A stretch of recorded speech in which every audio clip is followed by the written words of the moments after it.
Many of our colleges are larger than most of the private institutions in this state. Gary's leading a unit that's bigger than most presidents lead in the state of Indiana. The Polytechnic's student base, industry support, et cetera, looks different than ags and pharmacies and so on. So that's a big deal. From Purdue University in West Lafayette, Indiana, this is Techies Today, the Purdue Polytechnic podcast. I'm John O. Jay Akridge is Purdue University's Provost and Vice President of Academic Affairs and Diversity. He recently invited faculty and staff in the Polytechnic to meet with him in the Wilmoth Active Learning Center on campus. Jay discussed new investments in faculty and facilities designed to ensure that the quality of the Purdue experience is not compromised even as our enrollment grows. As a Tier 1 research university, can Purdue also be considered a Teaching 1 institution? Jay notes that Purdue Polytechnic's focus on active learning and the blending of technology with the humanities will, in the decade ahead, help Purdue achieve its aspirational goals. Here is Provost Jay Akridge and his presentation to our faculty and staff. Growth is something that the Polytechnic is certainly familiar with. So I think all of you know we welcomed about 8,056 students this fall, so pushed us just north of 33,600 as a campus, and you tag on record graduate professional enrollment, 10,900, so we're about 44.5 as a university. That's our highest number ever. You folks, of course, have added about 1,000 students in the last 7-8 years, and right now, right at 5,000 if you look at graduate and undergraduate. So the Polytechnic has certainly been an important part of this growth and has certainly been a priority in terms of investing to help continue to grow. So excited about that. Of course, that means you've got to help make sure you can maintain the program quality in the face of the growth. So there's been a fair number of investments in, TAs and advising staff and various forms of visiting clinical faculty, and some of that investment's come your way. Longer term, we just approved some new faculty positions for Gary for the Polytechnic, again, to bring more permanent capacity. And of course, we'll talk a little bit about facilities. So I just put it out there. One of the things we're pretty sensitive to right now is just to make sure that the growth doesn't undermine the student experience. And there's a tension there we got to watch and be pretty careful with, but we're trying to make sure the investments continue to come to support the growth. There's some things coming online, and most of you know this well. The new teaching lab, the one that's over in the parking lot of Elliott, will be online next fall. So if you want to, find somebody that's excited about stuff, talk to some of the folks in chemistry about what they're going to be able to do in this space. So it's not just new labs. I think there's 33 new labs in that building. The way they teach chemistry and biology is going to evolve as well. It's all digital. Lab notebooks are all digital. It's very, very contemporary, and they're excited about, again, what they're going to be able to do with our students. So it's not just about, again, the new space. It's about how they're going to be teaching there as well. So really important, and kind of a compliment to this building. I mean, this obviously 27 classrooms in this active learning format. That's going to be 33 labs. It'll pretty much take care of our freshman chemistry and sophomore chemistry and biology. We will have some new residence halls coming online next fall as well, about 1,300 beds. So that's going to help us. Again, we've gotten by in a variety of ways with Purdue Village and some leasing some space in the Blackbird Farms, et cetera. But being able to bring these folks into new residence halls on campus is obviously something we're excited about, and for lots and lots of reasons. But again, these things will both be online for the fall of 2020 class. Of course, the most exciting thing happening right now is the one you're involved in, the Gateway Project. You know plenty about that. We were talking coming over. Dean Willie Reed, they're getting a new vet hospital. I'll talk about it in just a minute. For about 3 or 4 months there, he had bragging rights as the largest Purdue academic project in our history. Well, he got trumped, with the Gateway. So $140 million is a massive, massive effort, and it's exciting to see engineering and the Polytechnic working very closely together on this project. And the Lilly Foundation, like the state, that's $100 million in those 2 units alone. Very bought into the vision of helping create more graduates in this very, very important space. So, I mean, in the end, Gary, I think it's fair to say, I mean, a lot of things to go through, but there wasn't much selling here because they see how important this is to our state's economic development to continue to bring research and contribute human talent to our state. So very excited about this project. I know it's going to be, this corner of campus will be a mess for a while, but it's going to be worth it when we get on the other side. And I just mentioned the vet hospital. A badly needed project. You know, some of you may be customers. You have patients in the vet hospital. That hospital was right at the edge of basically being inadequate to help them with to meet accreditation standards. So our state stepped up with $73 million to do that, and that plus some money from the campus. It's about a $108 million project. So, but when it's done, they will now have contemporary facilities to train their doctors of veterinary medicine. So very exciting project. But, you know, it's hard to get your head around a little bit. You put Gateway and this hospital together, there's $250 million of projects in those two spaces. And that's a very serious commitment to this campus. And I think says something about what our state, Lilly Foundation donors are saying about the work that's going on here. So those things are all coming. Let me just make a couple of comments here about things that are on our agenda in the Provost's office. Long story short, we've been thinking about this business of the residential educational experience. I don't need to say too much with this group because this, you know, the Polytechnic gives a lot of thought to what should the undergraduate experience be as we look to the future, and you folks are pushing the edges of, again, what that ought to look like. Well, we're trying to do that at the campus too. So I'm going to come back to the roadmap in a second, but to what end? So the one idea that we've kicked around is, in terms of framing an aspirational goal, this is a Research One institution. Obviously, that puts us in a particular category of places around the country as you think about the research intensity of the place. But among that group, what if we were known as the place with the single best, most impactful, most innovative undergraduate program among all of those Research One institutions? There's a lot of reasons we can talk about why that'd be a good place to be. Frank Dooley the other day used the comment, we ought to be a T1 institution, okay, a teaching one, which is kind of a cool way to think about it, both Research One and Teaching One, and what might that look like? So we have a lot of very strong undergraduate programs to this place now. How do you build on that, again, to maybe even be more known and be a place that students want to be because of the quality of the program? This roadmap is something some of you have seen, and it's got 5 broad themes, lanes, if you want to talk about.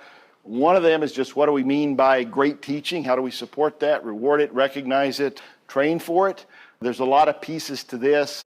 One of them, we just did recently something new, a night of teaching excellence, where we put a spotlight on our very best teachers on this campus, the individuals who had won campus-wide teaching awards. We've never done anything like that before, and great evening. We'll do it again. President Daniel's there, trustees there.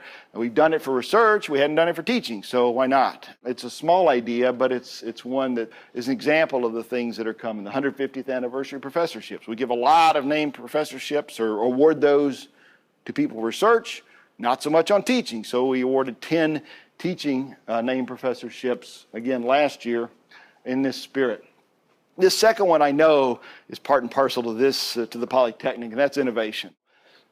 One thing I do know that I don't know is what an undergraduate program should look like in 10 years. Okay, I mean, who can speculate? I mean, you think about the changes going on right now and exactly what that ought to be. What we can do is create an innovation ecosystem, a culture here around teaching that says we're going to push the edges over that next decade, so when 10 years from now gets here, we're going to have a program that maps against the times and continues to prepare students for whatever's next. We do things like seed grants, where we give grants to faculty with great ideas, put their project into practice, they make something interesting happen in their classroom, and we don't do a very good job of saying, well, boy, that's a great idea. That ought to be dialed up to the department or the college or the university level. I mean, industry will think about stage gate processes where they seed a lot of ideas, and some of them they move on to, again, higher levels and until they maybe turn it into a new company or something even bigger. And that's the notion here is how do you think about these ideas and scale the ones that could affect the whole college, the whole university? And how do we make sure this place gets great ideas from you, our faculty, our staff, our students, and again, can take those ideas and turn them into something more when it's appropriate. So that's the second one. Third one, and again, these are things that Polytechnic certainly is already pursuing. Lots of demand for things that cut across traditional boundaries and barriers, okay? And my certificates, minors, majors, my sort of poster example for this is one of the students that was in, we had a number of listening sessions when we rolled this out, and the student, I think he was a liberal arts student, he stood up, what he wanted to major in was water, okay, water. And at first you think, oh, what do you mean? Well, this particular student was really interested in water as a resource, and he wanted to understand the science, the hydrology, and all the aspects that may be technical, but he also wanted to understand policy around water and socioeconomic issues around water and even ethics, legal kinds of things. And so, you get a student like that wants to bridge the technical with perhaps the humanities, liberal arts, social sciences elements of something. How do we help that student do that? You folks are doing things already with liberal arts that are really interesting, Degree Plus being a great program that's letting students double major in interesting ways. But that's the idea. The fourth one is around just building bridges between the curricular and the co-curricular, okay? The things that happen in these settings and the things that happen, again, in clubs, organizations, the co-rec, all the study abroad, all the things that are around sort of the traditional academic campus. And this is kind of front and center. And again, you folks are right in the middle of this with experiential learning.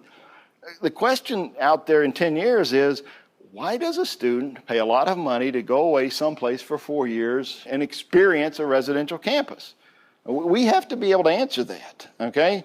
And I think the answer is more than just what happens in these settings. It's the broader set of experiences that a student has that ultimately helps prepare them for life. And how do we make sure that's happening? And so you folks, I mean, your active learning program is certainly aligned with this in a very important way.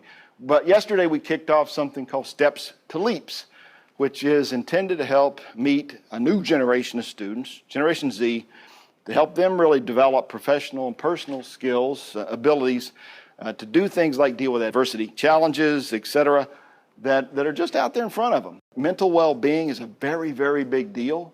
And it's one of those things that we have to support and help our students be successful here. And then the last point is, this is the idea that every one of our students, we admit, we believe, has every intellectual ability, has the experience to be successful here. So why aren't they? And what things can we do to get barriers out of the way, to provide support so that they can move through this institution in a timely way with a good experience and move on with their life? This is a really important thing. Again, I think it's very lined up with much of what the Polytechnic has on its agenda. Another area that you folks are right in the middle of is data science. It's a very important initiative for the campus. When we start thinking about data, it literally affects almost every major on this campus. I mean, it's very difficult to find one that somehow is not using data in a different way, in a more intense way than it was just a few years ago. That is about the coolest thing. I mean, 650 students in Hillenbrand Hall, 20-something learning communities, a dozen companies giving them real stuff to work on from all over the campus. And part of our role here is to turn out more people with computing, data science backgrounds, which is what you're doing with the growth you're experiencing in some of the programs you have. So this is a big deal. And last one, I'll just say something about faculty, and we talked about this a little bit with the leadership team. We're trying to think a little bit more about faculty success in the spirit of a faculty member's career. So from the time that they join us, or even we're recruiting them, until they retire, and what's that mean for faculty development? Because what a new faculty member needs is very different than someone, say, that just was promoted to associate, that's now at full. So that whole sort of framework is the way we're trying to think about faculty development. The Polytechnic is using the coach survey to better understand how to better support faculty, and we're going to continue to do that at the campus level because many of the issues, as you would imagine, are the same. Staff side, again, I think we've now got the whole notion of job families in place, so some of the potential of that program to allow people to move up through ranks will be something that'll be soon now that the whole thing's in place. And I think they're going to now, hopefully, with much of the structure behind them, start thinking more about professional development and such for our staff as well. So again, a couple of things happening here. I do want to take the opportunity just to say thank you to all of you for the things that you've got going in the Polytechnic. We talked about the growth and and that's not an easy thing to manage. I mean, somebody's recruiting these students and then obviously helping them have a good experience. Your placement's really strong. Your grad programs are growing. The research is growing. You got some exciting things you're doing out in the statewide locations. Of course, the student trustee is from the Polytechnic as well, Noah Scott, who's, I can assure you, is representing you very well on the Board of Trustees. He's a very impressive young man. And again, research continues to grow. I saw the other day, and somebody's doing work with, what was it, an automated pill, robotic pill for a cow's room, and that's kind of back in my world, agriculture. So it sounded a little bit creepy, but interesting. So anyway, but again, I just want to acknowledge that and say thanks to all of you for what you're doing to really move the Polytechnic forward. Good things are happening here, and the people in this room are a really critical part of that. It's Techies Today, the Purdue Polytechnic podcast, and our guest is Jay Akridge. After Jay concluded his remarks to our faculty and staff, he was asked about his top goals as Purdue's provost. He noted that Purdue Polytechnic Dean Gary Bertolini leads a college that is itself bigger than most private universities in Indiana. And looking ahead, Jay talked about how the quantity and demographics of college-age students will be significantly different by 2030. It's the coming reality, and Jay says that Purdue needs to start preparing for it now. Here's Jay Akridge describing his top 4 goals. One of the things that's really high on my list is we have 10 deans leading their own very large units. I mean, frankly, many of our colleges are larger than most of the private institutions in this state, and nobody ever thinks about it. But Gary's leading a unit that's bigger than most presidents lead in the state of Indiana. So part of this role is making sure we're trying to do all we can to support the things that are happening in your unit, because the Polytechnic's student base, industry support, et cetera, looks different than ags and pharmacies and so on. So that's a big deal. The second one is the roadmap is a very big deal to me and to us. Okay, this idea of where our undergraduate program should be in a decade, we need to start on that now, okay, to be frank, because most of the demographics are not favorable for higher ed. And a lot of you have heard this. I mean, you look out at the end of the decade, 2030, Indiana will have supposedly at that point 19% fewer 18 to 21-year-olds going to four-year schools than they did in 2017. So it's reality, and that group will be more diverse. The number of white students is down a quarter, the number of African-American students is up, and the number of Latino Latinx students is about flat. So we're going to be looking at fewer and more diverse students, and we need to be a place that students want to be, okay? Because there's still going to be a lot of students going to four-year schools, and so to put your head in the sand and say, oh my gosh, the sky is falling is the wrong response. We will still see tens of thousands of Indiana students and Midwest students going to four institutions. Why don't they come here? So this is kind of the second really big thing. The third one for me is the growth, okay? Because we want to make sure that as we have tremendous interest in Purdue, and that's a wonderful thing, okay? We got 55,000 applications last year to come here. You know, we accept 8,000 students ultimately, and making sure that in this, as we grow this place, we don't compromise the experience is a really important point. And that's a dance, because again, this issue of classrooms that was raised is real. We have to have adequate advising capacity to make sure that the students are still having that, the appropriate experience there. And every other service you can think of, you don't want to get ahead of yourself, or certainly get ahead of yourself very so far. So, for me, those are three big ones. And then if you want to throw in a fourth, you can think broadly about climate, diversity, inclusion, and just the whole issue of making this place welcoming, supportive, place that people want to be too, because faculty, staff, especially now, the competition for talent's real. Yeah. You folks see it anytime you search nationally for a position. Staff have lots of choices. And you folks are working on this. How do you make this a place that people want to work as well? So, or keep it a place people want to work. So those are four things that are kind of important. Jay Akridge has been Purdue's provost since 2017. Learn more about the new initiatives and facilities he discussed by going online to polytechnic.purdue.edu/techies today. and look for the hot links under episode number 8. Next on the podcast is Mark Zimpfer, an assistant professor in the School of Construction Management Technology. Techies Today is produced at Purdue University in Purdue Polytechnic's Office of Marketing Communications. We're on Twitter, Facebook, Instagram, and YouTube at Tech Purdue. The podcast is on Twitter and Instagram at Techies Today. You can send us email to techiestoday@purdue.edu. Our executive producer is Melissa Templeton. I'm John O., the podcast's editor and producer. Thanks for listening. That's what's happening for Techies Today.